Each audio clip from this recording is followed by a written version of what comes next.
Ladies and gentlemen, welcome to the first matchup in PogChamps playoffs. We are in the champions bracket. xQc, the winner of Group B, taking on the second seed of Group A, Sardoche. He is the highest rated player in the tournament, but he came up short in his group stage against Benji Fishy, so he's the second seed in his group.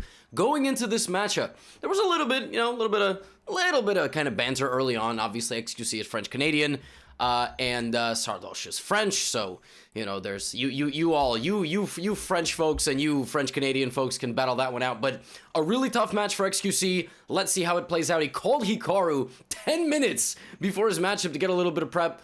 Plays e4, and we know that Sardoche is going to play c5, the Sicilian defense. So, as we've seen time and time again through PogChamps, what you need is a simple, easy-to-play opening that will challenge your opponent. So those of you looking for a good Sicilian weapon, consider the Alapin.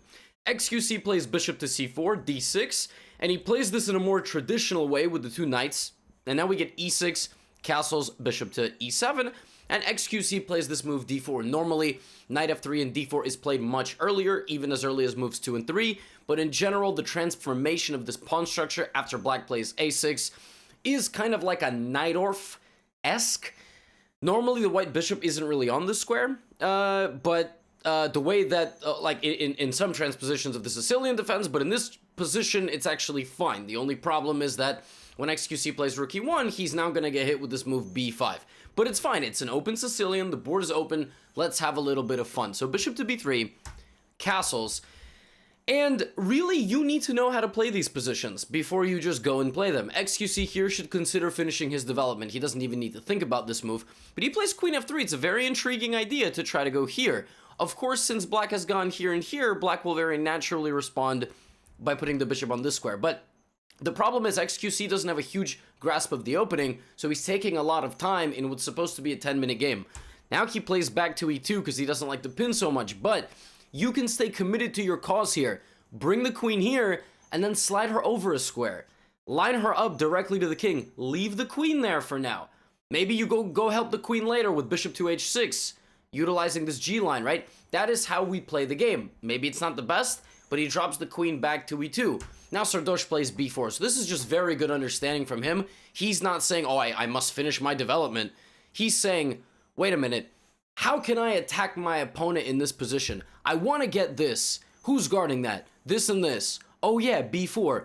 Very common in the Sicilian that this queenside pawn push leads you to a victory of a pawn in the center of the board. xQc responds naturally by kicking the knight away, and Sardoche, rather than going back to where he was, or this way, rotates the knight to c5. And his logic is that, well, if you take me, I take back, I attack your knight. And like, why would I go back to where I was? So now xQc misses a knockout punch. It's crazy. He's winning. After losing a pawn to this trick, he's winning. You could pause here and try to look for it. This one is like a Donald Cerrone combination. If you don't know what I'm talking about, that epic combo that he threw with the, like four kick in there and everything, knocked the guy out.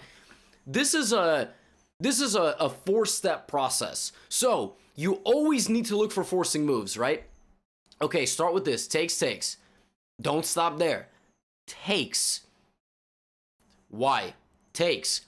Queen takes. Now what? Now the queen sees the king, because both pawns disappeared, and the queen sees this. So what? The queen guards. Our queen has help! Our queen has got the backup. So the transformation there would be, we've lost the pawn, but we gain 2, and then if black blocks with the rook, we have... So the hardest thing to see here, the queen has backup on the diagonal and the straightaway. And after this, if something like this happens, white is borderline winning here. White has an extra pawn, more activity, 2 bishops, and black's pawns are very vulnerable, is like the cherry on top. You're just gonna come in here with the bishop, or maybe the rook, and bring your second rook, and you're just winning. You're winning. I mean, it's going to take a little bit of time. xQc sees knight c5. He doesn't like the fact he saw this, but he didn't like the fact that he could be taken. So he plays the move a3, creating a pawn break. Sardoche takes the bishop. It's the best move. Like, after a3, you don't respond to this. You respond by removing your opponent's best piece. Notice Sardoche did not take on a4. He took on b3 because the bishop is a long-range weapon. And then he plays d5, so he again does not even take, although that's perfectly fine. He plays the move d5, activating his bishop. Takes. A good move here by xQc, bishop to d2.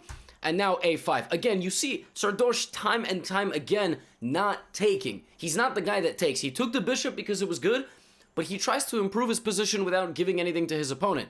Takes, takes. And now, when this pawn moved up, it relinquished the defense of a square. These are much more intermediate level concepts. Like, you're looking at this position here, xQc spent a ton of time. You can again go for this capture, but it gives you nothing because you're not winning back the bishop. You're just losing a knight. Okay. How can I create a threat on my opponent? xQc played this move, which looks like a very natural move, but it has one major drawback. It's the fact that your knight used to control a square. Just like this pawn used to control a square, and your queen, which is the best move, could have infiltrated to b5. It's the best move. Queen hits everybody. He plays knight c5. The knight used to guard that. So, takes... And knight b7 would be bad here because you just lose your second rook. Rook takes, and now Sardoche doesn't move his bishop. Bang. Ouch. White has a serious problem here. Now white has to play queen b5. Now you have to. The problem here is that you can't really move. They can't really guard each other. So if queen b5, let me put that on the board, we would get a trade. This stays, oh my god, this stays under attack. And then maybe the bishop moves, and you just come back. Who's better here? Maybe even white. Even though white is down a pawn, white has what's called compensation. Because white has the whole open file, a blockade of the knights, pressuring everything in the position, and you can't really say that that pawn is going to do anything to anybody, right? You're just going to win it. So xQc had to take advantage of Sardoche relinquishing control of b5, but spotting queen b6 for your opponent is very difficult, but for a 1400, it's not so difficult. And now xQc plays rook c1, and sometimes you defend one threat, but give yourself a whole nother spectrum of them. Rook c8, and now white is in serious trouble, because now if white plays this, you're still not dealing with this, and then after knight a6, you have to find the one and only move, knight back defending your rook. And after rook c8, xQc again defended one threat, but caused himself another one by being now double pinned. Sardoche plays knight a6, and from here xQc played knight d7, trying to create the concept of kind of equal danger.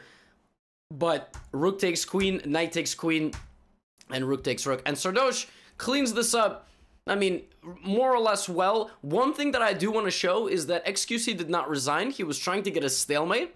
And to his credit, in a competitive setting, you absolutely should do that. Trying to basically remove your opponent's checkmating chances. And you're going to say, okay, Sardoche is doing a good job here cleaning up. He takes the pawn. He starts promoting. I just want to take you to one moment, which was very funny. Right here. So Sardoche, notice, he walks the king. If at this point Sardoche had played the move d4, the game ends. Stalemate. Like, if he had gone, oh, I want to go make a second queen and give ladder mate.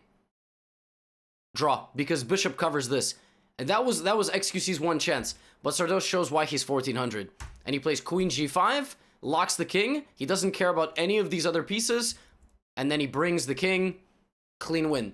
What are you going to do? Clean win. One blunder, but it took a 4-move combination to beat him. If you play where you make one big blunder that requires a 4-move combination, and the only other mistake that you make is relinquishing control of a square in the middle game, allowing your opponent to activate their pieces, you're going to be very tough to beat. In the opening, it would have been better for Sardoche, for example, if he had taken and then maybe just developed naturally with knight c6. Or queen d6, for example, occupying the entrance points on the queen side. You notice what I'm saying? Occupying the entrance points. For the 600s watching, you're like, I don't even know what that means, man. Half the games I play, person doesn't have a queen by move 10. Right, but as you get better, chess is about you and your opponent visualizing each other's best plans, not just your own. And the less you are surprised, the better.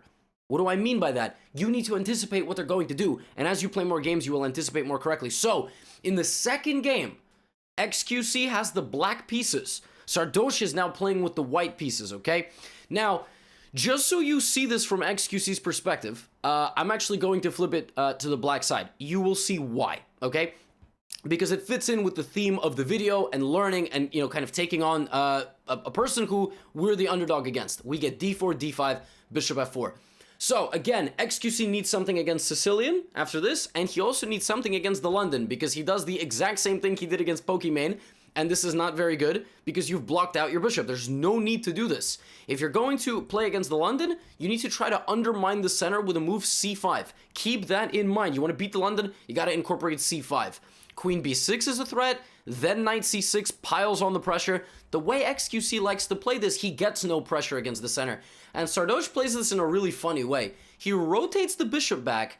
Like, this is not really normal, like you're supposed to develop your knights, but he gets what's known as a stonewall structure in the London, and then he plants the knight on e5. It's already very bad news. Normally you do this with the bishop on d3, so at least you have line drive. xQc sees this, doesn't like it, and takes like this, improving from his game with Pokimane, where he took on e5 with the knight. So bishop takes, pawn takes, and now he correctly doesn't go forward, because he didn't like the fact that this pawn was so weak here. So instead he rotates backward. It's not easy for beginners to do this, and again, you see why this knight is so awkward. In fact, I want you to pay attention to this knight for the rest of the game, okay? This knight is so awkward. If this pawn was up here, you'd have pressure with the knight and the pawn. Your line with the queen would be open. Your game would be more free. So, c3, and now xQc, again, in this position, plays the best move. So he plays the move f6. It's a great move, targeting the center. Sardoche plays a savage move, bishop h4, paralyzing the movement, okay? Now xQc says, I've had just about enough of your bullying, plays the move g5. Spotting the bishop can be kicked out, and then you're going to take. Now at this point, Sardoche responds with another great move, queen to g4. Not moving the bishop, paralyzing the movement of the g-pawn. xQc reinforces here with the move h6. A good move. A good move. And now we are going to deal with this. So we get bishop to d3. If he had taken, you can take with a knight attacking the queen, and that's perfectly good, right? And then the queen has to maintain the pin and whatever. But we got this, bishop to d3. So here, xQc plays f5 rather than taking on e5, because this bishop is kind of eyeing this area and it's a little bit unpleasant. Now, at this point, you need to think, my most forcing move, what is it? He attacks the queen, but he had something even better. He could have taken on e5. Capture is more forcing than an attack. So you capture something and you attack the queen. Why is this so good? Because you hit both and this is still a threat. So if the queen goes back to e2, now you're enabled to do this, and you've won 2 pawns in this transaction because you sacked the knight, you got 2 pawns back for it, then you took. But he plays f5, and now queen goes back to g3, and xQc goes, wait a minute, this bishop's got no moves, and I can just move my king, and now I'm threatening to win it. And he does. He wins the bishop. xQc is back. He is up material. But what's the problem? When you are up material, you need to simplify. You need to simplify the position down to an endgame, or you need to use your material advantage to blow your opponent off the board. In this case, you are not going to do that because your position is so passive. So how do you play a position that's very passive? First, of course, offering a trade of queens is very, very good. Now, Sardoche plays long castle. You would think, why didn't he move out of the way? You would think correctly. Queen f2 is definitely the best move, but he has a plan. Felix just chops. He just chops here on g3. And that's not a bad move. Of course, you remove your opponent's most powerful attacking piece. But what is the problem with this new transformation of the position?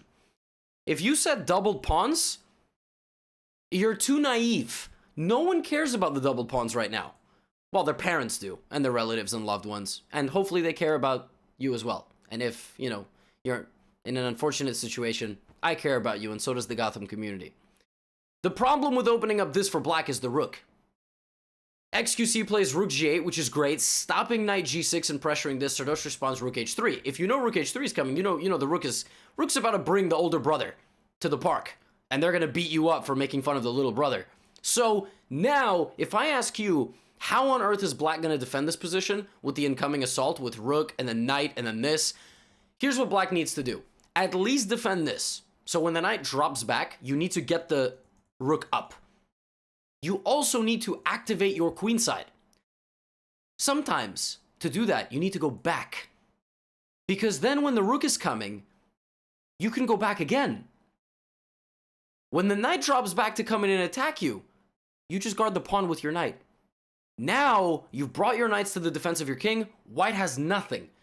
Now you expand with your pawns. You expand. You try to trade the light-squared bishop. You try to get some mobilization on the g-file. Maybe, for example, bishop, up, up, double the rooks. Slowly unwinding. You gotta take a step back to go 2 steps forward sometimes. xQc plays knight b6. The problem is the knights aren't going anywhere. You cannot break through a wall of pawns with horses. Try to break through a rock wall with horses. Probably some historical, example of this, where like some army general was like, I have powerful horses, and tried to run them through a wall, and the guys on the wall were like, what an idiot. How did that guy ever become the general of an army? Now we get bishop to e2, a drop back, and again, now you actually are justified with your knight move. Knight c4 here, go in. xQc plays bishop d7, I don't dislike it. We get g4. So, Sardoche realizes the only way to make progress is to give away a pawn, put his rook here, and reopen the diagonal. Do you realize what he just did? He just sacked the pawn to open the diagonal. xQc, h5, defense. Okay? Now, Sardoche goes back to d3. At all times, you also need to be monitoring, can they check me? Yes, rook to g6 is knight to g6 is a check. It's not a scary check, unless you play this. Felix blunders knight g6 fork. You gotta be careful here. Slow it down. Stop the knight entering. How? Go back. Knight to e7. Then you go here. Then you put the knight up and you trade the knights. You make sure this is guarded, because right now it's not if the rook tries to come and get it. This rook is stuck. Do you realize this? This rook is stuck. So we get this. Take. Still fine. Now, how do you deal with this? And by the way, you did not have to take. You have to think a step further here. If I take, some of us get flustered by blunders, so we're like, whatever, I'll just take it. Wait a minute, what do you mean, whatever? The board doesn't react to whatever. You have to play the best move. If you play king g7 here, they take you take back. But if you take, what's the difference? They're attacking your other pawn. The only way to guard that now is bishop to e8, and that doesn't even guard it. Because they take you, and who's gonna go get this pawn? The other rook? Now you're gonna lose both pawns. That's not good. So you need to think a step further. Take your calculation a step further. Is anything under attack? Can they take anything on the next move?